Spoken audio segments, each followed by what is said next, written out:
Hello guys, today I want to talk about the most important feature of Python programming language. I want to discuss 3 important tips in this tweet, so please follow me. As said before, Python is an object-oriented programming language, and this feature is popular for being the giant of any programming language. Now, there becomes a question. What does this giant eat? Obviously not the same as us humans. So, he'll be eating variables, loops, functions, etc. In this tweet, we're gonna discuss a special kind of variables used in OOP. So, what is a private variable? A private variable is like a fish. A fish should be inside the water, otherwise it'll die. A private variable is a variable that can be visible and accessible only within the class it belongs to, and not outside the class or any other classes. These variables used to access the values whenever the program runs. That is used to keep the data hidden from other classes. So, we'd better not to call them private variables. Instead, we should call them non-public variables. So let's discuss the 3 important tips about Python being an OOP language. Have you ever heard of mangling in Python? Mangling is used for class attributes that one does not want subclasses to use. It has different subsets. One of them is called name mangling, which means that there is a limit support for a valid use case for class private members to avoid name clashes. Now,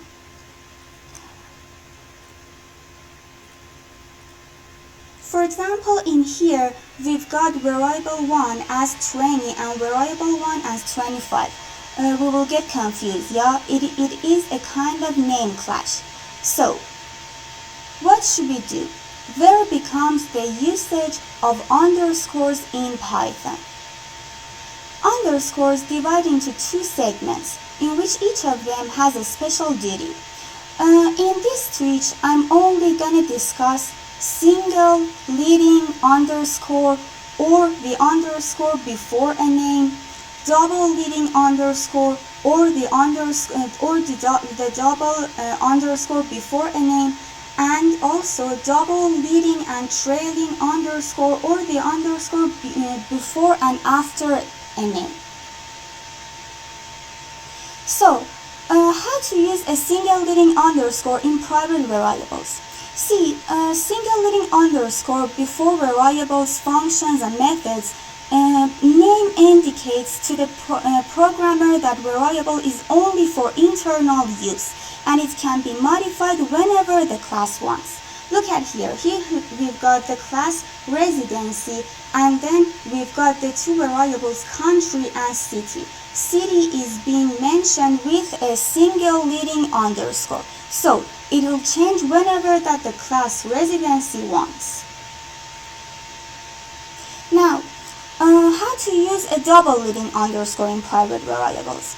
Look, double underscores are used for fully private variables. If our class is intended to be subclass and we've got attributes that we do not want subclasses to use, we can name them with double leading underscores. Look at here. Here we've got the double leading underscore before the variable named variable. So if we've got any subclasses with the same name, we won't get confused because we've got this name with double leading underscore. And finally, how to use double leading and trailing underscores in private variables. Look, we follow this while using special variables or methods. These special variables are called magic methods, such as len, init, etc. Look at here. Here we've got the init method so that we could define our job. The job would be our variable. So we understood that the underscores are important concepts in Python. Now let's go to the second tip. Imagine we've gone to a supermarket in order to buy a pack of cigarettes. What would be the first question of the shopkeeper while selling the pack? How old are you? That if we are more than 18, he is allowed to sell us the cigarette pack, otherwise not. Here we can understand the getter and setter methods in our code. Look at this code. Here we've got the class name cigarettes, and we have actually the getter and setter method get age in order to get the specific age we want, and the set age. In the set age part, what we've done, we have actually defined a variable named value that if it is their rank is under 18, we are not allowed to buy cigarettes, otherwise we can. After that, we have created the object person in order to give it and give him an age to understand whether he is allowed to buy this pack of cigarettes or not. Now, there becomes a question: how could we add some functionality to our code? Specific codes like this that we need getter and setter methods. Look, do you remember the decorators? The decorator was a function that takes in another function as the input and finally returns a new function as the output using the @ symbol as the wrapper function. It is also called metaprogramming. One of the most important decorators that we use in Python programming is property or @ property. Follow me. Look at here. Here we've got the same code that I was mentioning too. We've got the class cigarettes and we have defined our getter and setter method. But we have defined the age in here with the get age and set age. I mean the getter and setter method that we wanted with the property keyword. After that, we have defined our object in order to understand whether we are allowed to buy cigarettes or not. Now, there becomes a question: how can I make this code more beautiful? Is it another way of using the property keyword? Of course it is. Look at here. Here, I've defined the property attribute on the above the code. Look, I've defined the def age and I wanted to get the value of the age, and I've defined the property age setter, and after that we've got the value which we will understand whether it is under 18 or not. The same follows to the end of the code. We've created the person, we've created our class, and we've given it an age in order to understand we are allowed to buy cigarettes or not. Okay, so we understood that an important kind of decorator which can help us in getter and setter methods is called @ property or property.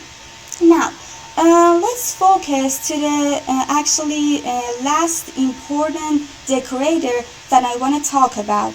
Okay, but before that, I want to mention 3 important concepts. Follow me. I want to talk about class method and statistic method. But look at here. Have you got any information about these 3 keywords: Pythonic, factory, and utility? Look, as all of us know, Pythonic, as the name describes, is a style of coding in which it reveals Python's unique features to write code that is more readable and beautiful. If you've paid attention to my explanation, I wanted each step that I was taken, I wanted to understand how can I make my code more beautiful. This is called Pythonic way. Now, what is factory? Factory, when we say factory, actually we remember of huge stuff. In object-oriented programming, a factory is a function or method that returns objects of a various various classes from some method call. Look, here we've got the factory localizer, and here English, French, and Spanish. We wanted to see the inputs that are the languages actually. And by the way, we want to understand what utility is. Okay, see, a piece of code can be called a utility if it seems too small to be considered as a separate application and too general purpose to be considered as part of a particular program. What does it mean? For example, we've got a database program. A database, as the name describes, is actually a huge thing in program, so it won't be a utility. But if we define a function in our program and also use the database we wanted, we can say that the function would be our utility because the function is so smaller than our database. Now, I want to discuss more about the actually second decorator and the third one I wanted to talk about, class method and static method. As I said before, for being more beautiful in our codes, we won't use class methods or static method in our code. Despite we will use the @ symbol with our class method and @ symbol with our static method. Now, what are the differences between them? Look, when we say a class method, we are mentioning, remember I talked about the factory keyword, we are mentioning a huge class which we are talking about, and the most important concept about that is that we use this class as the first argument of our function and as the first parameter of our function, and other arguments would be followed after that. But in static method, we won't have the class as the argument. See, in last switches of mine, I hadn't returned any class in my programming, but here with the class method I can do that. For the static method is used for the functions of the code which are the utilities of the code. They are not so big, they are small parts of our code. So we will use from now on if we wanted to use the class method and static method as our decorators, we will use the @ symbol before them. Now look at here. For example, we've got a module date, and we want to import the date time from it. We've defined the class patient. Here I've had, can you remember this? The double leading and trailing underscore. I wanted to define two important components, name and diabetes level. I want to see that how I can understand that I'm a diabetic person or not. I've defined the name with the self keyword that I have talked about in my post on LinkedIn or Telegram, you can follow them.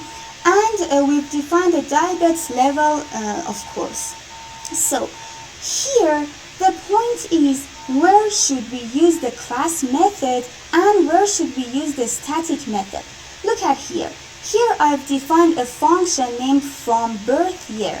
I want to understand that, for example, how old is that specific patient. For example, he was born on 1996. I want to understand that how old is he. What should I do? So easy. 2024 and 2022 minus 1996. In here, I've defined, remember I said for the class method function, I will use the specific class as my first parameter, and the name and the year of the patient will be the other argument parts. What will we return from the class method? Actually, we will return the specific class that we want with the name, date, and this is the formula for understanding that I said 2022 minus 1996. How about here? Look at here. In the static method, I have defined a function named isDiabetic. I want to understand that how can we see whether we are diabetics or not. Look, actually there are various ways, and the number isn't always constant. But here, I only wanted to understand what is the highest rank of being a diabetic person. I've defined the diabetes level, and I want to return the diabetes level whether it is over 7 or not. So remember, in here I've actually received the class, I've returned the class, but in here not, only the variable that we wanted, the diabetes level. So for example, I've defined the patient, both of their names are Alex. Patient number 1 Alex, and the diabetes level is 5.3. For example, the other Alex, and but in here actually we can define 2 patients, or we've defined we can define as many patients that we want, but we should understand that the method is constant. All of them will receive the date. Actually, the date will be minus their specific kind of date birth, and their names will be specified. So I've printed the diabetes level, and after that I've printed the patient that is diabetic. For example, I've created an object which is 6.1. What will I understand? Actually the output of this code would be the patient, as I mentioned, is 5.3. I mean the diabetics level is 5.3. And remember I said we should say 2022 minus 2002. We will say the actual result would be 20. So the year of our patient would be 20, and after that we will actually recognize whether this patient is diabetic or not. So the rank is 5.3. It is lower than 7. So we would have false as the output. This patient is not a diabetic patient. In this tweet, we understood 3 important tips in object-oriented programming: the use of underscores, the decorator, class method, and statistic method, and also the decorator @sign property. Thanks for watching me. This is the end of my tweet. If you like my video, please subscribe to CS Internship YouTube channel. Thank you, and see you on my next tweet.